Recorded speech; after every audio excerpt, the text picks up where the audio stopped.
Viu? Não pode brigar com o papai, entendeu? Papai ligou lá para desmarcar porque não ia tirar foto amanhã.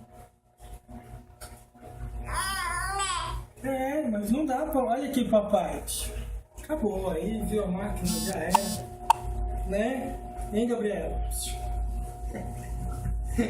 Eu não sou nada boba, mamãe. O que você quer com essa máquina aí de foto? Filho, você não vai conversar mais com o papai, não? Hein? Oi. Você não vai fazer isso mais não, tá? Não pode. Viu? Tá bom? Não pode brigar mais com o papai. É. Mas o papai marcou outro dia com outra pessoa, tá bom? Não fica preocupado. Não fica. Não, pode ficar tranquilo. Pode ficar tranquila, tá? Que você vai ser fotografada. Mas não é pela mamãe. Uhum. É claro. Eu te entendo. Juro pra você que eu te entendo, tá? Uhum. Claro, eu sei. É direito seu. Entendeu?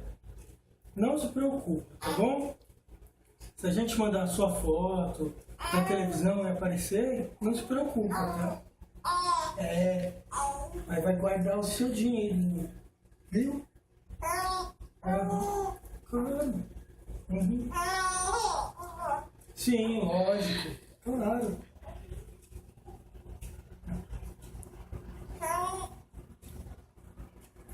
O que mais?